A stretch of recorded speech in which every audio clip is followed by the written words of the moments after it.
ওকে, তাহলে আমাদের আচ্ছা, গত চ্যাপ্টার লেকচারে আমরা কিন্তু বেসিক পার্টটা শেষ করছি। তো আজকে আমরা এমসিকিউ পার্টটা দেখবো। দেখো এমসিকিউ এর 1 নাম্বারটা কি বলছে, এ বি সমান্তরাল ডিসি।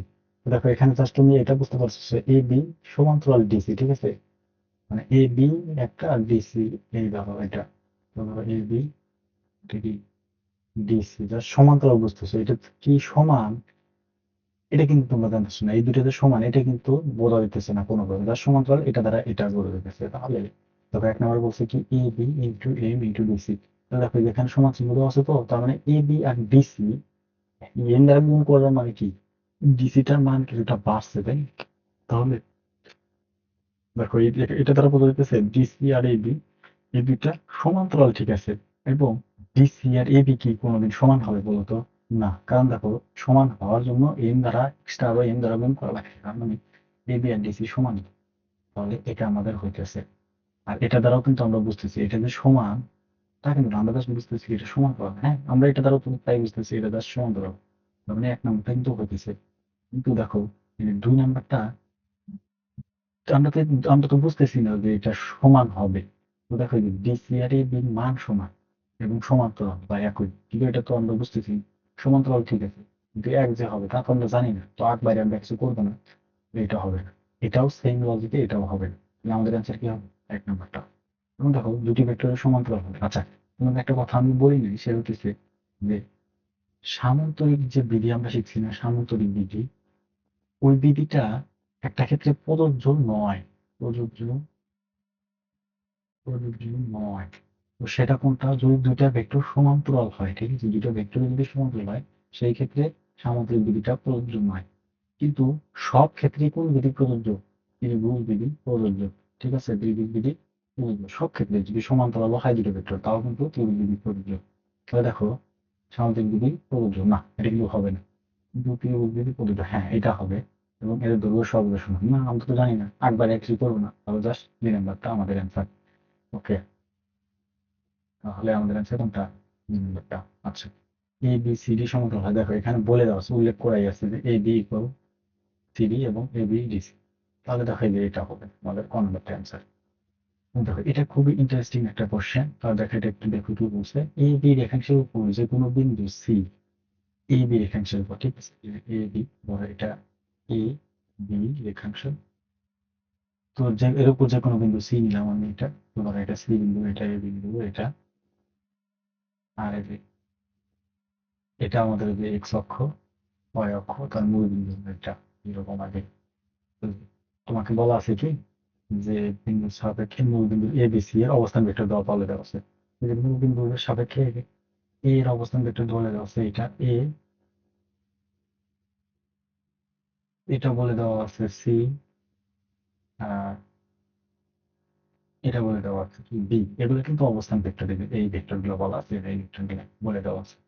তোমাকে বলছে কি যে এ এ দেখো এ এ, দেখো এ মানে কি এ, এ এটাও এ বিন্দু, এ বিন্দু কি, তাহলে দেখো তো এটা একটা বিন্দু ভেক্টর হবে না? তাহলে কি ভেক্টর হবে? নাল ভেক্টর বা শূন্য ভেক্টর হবে। তাহলে অ্যান্সারটা কি হবে? বিন্দু ভেক্টর হবে এবং শূন্য ভেক্টর হবে। একক ভেক্টর তো হবে না। কেন হবে না? একক ভেক্টর হতে হতে ওই ভেক্টরের মান হতে হবে কত? এক। কিন্তু এই বিন্দু ভেক্টরের মান কি এক না? তাহলে এই দুটা হবে না, মানে এই একটা হবে না, কি হবে? 1 আর 3। তাহলে আমাদের অ্যান্সার কিন্তু এটা। ইন্টারেস্টিংটা বিষয়টা হলো এই জায়গায় দেখো এখানে কি বলছে যে ত্রিভুজ এবিসি এর ক্ষেত্রে কোনটি সঠিক।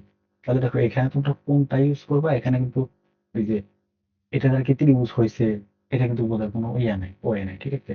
তো দেখো আমরা এই সবগুলাই মানে চেক করে করে যাবো। দেখো ওয়ান নাম্বারটা কি বলছে, এ বি প্লাস বিসি।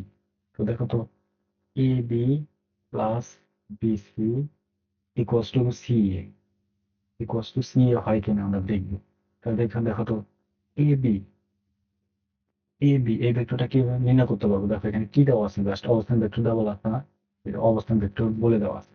তাহলে এ বি কে অবস্থান ভেক্টর মানে প্রকাশ করে কি হবে, যেটা শেষে আছে সেটা আগে হবে। তো বি এর অবস্থান ভেক্টর কোনটা? বি। তাহলে বি মাইনাস এ প্লাস এখানে কি হবে? C minus B, C minus B vector. তো দেখো বি বি চলে যাবে, জাস্ট এখানে খাতে ভাগ দিচ্ছি সি মাইনাস এ, সি, হ্যাঁ মাইনাস, আমরা জাস্ট উল্টো ই করে দিচ্ছি, ঠিক আছে? আর এর পাশে কি আছে? A C E C E. তাহলে এটা কি হবে? A minus C. দেখছো এই দুটো কি তাহলে হইলো? তাহলে কি এই দুটো ইকুয়াল লিখতে পারবো না?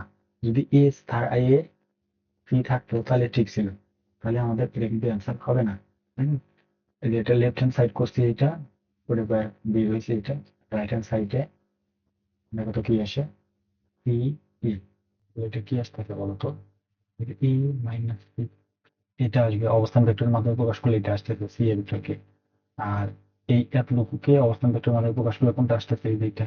দেখো তো এই দুইটা সেম হচ্ছে না, তার মানে এটা আমাদের আনসার হবে না। এখন আবার এই এটার ক্ষেত্রে দেখো, এটা কি লেফট হ্যান্ড সাইডে কি আছে? এ বি প্লাস এ সি। তাহলে কি হবে? অবস্থান ভেক্টর, এই ভেক্টরটাকে অবস্থান ভেক্টর, এই ভেক্টরটাকে অবস্থান ভেক্টরের মাধ্যমে প্রকাশ করা।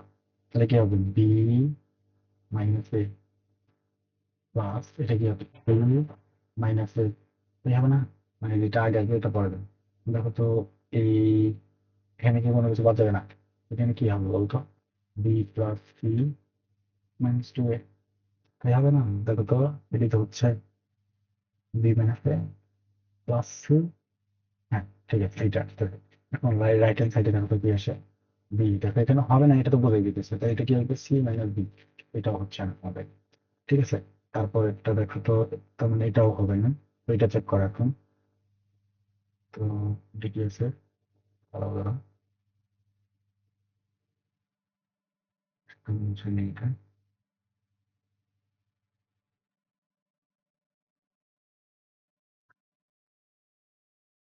দেখো এটা কি বলা আছে? সি বি তো বি এ তো প্লাস এ বি এ তো প্লাস টু নাল ভেক্টর হয় কিনা দেখি আমরা। দেখো তো সি বি ভেক্টর, এই ভেক্টরটাকে অবস্থান ভেক্টর মানে নির্ণয় করা যায় কিভাবে? যেটা পরে আছে তার অবস্থান ভেক্টর কোনটা? বি মাইনাস যেটা আছে তার অবস্থান vector C plus A minus B A minus C. কিভাবে এটা কি হবে? বি বি জায়গা চলে যাবে, কি থাকবে? টু এ টু বি বি টু না প্লাস কি না মাইনাস। তো এটা কি নাল ভেক্টর হয়েছে বা জিরো ভেক্টর হয়েছে না? এটা সমান হচ্ছে না? তাহলে এটাও আমাদের অ্যান্সার হবে না।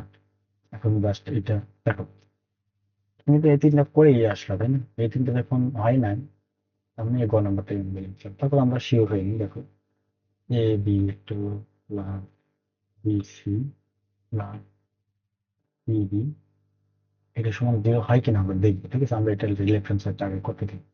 অবস্থানটা কি মনে করবো? বি যেটা পরে আছে সেটা minus A plus C minus B plus B minus C. দেখো তো সব চলে যায় কিনা? চলে যাচ্ছে না? জন্য আমরা একটা জায়গায় একটা ভুল করছি, বি মাইনাসে তোলা বলেছে।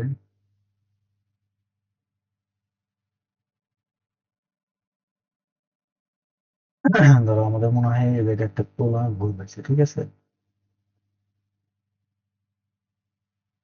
আচ্ছা, ও আচ্ছা দেখ, এখানে এখানে একটা, আমার মনে হচ্ছে এই জায়গায় একটা মিস্টেক করছে, ঠিক আছে? এখানে এ হবে, এ টাইপিং মিস্টেক আছে মনে হচ্ছে। এই জায়গায় এ হবে, তাহলে এই জায়গায় যদি এ হইতো তাহলে এটা কি হবে? এই এটা হবে এ মাইনাস সি, তাই না?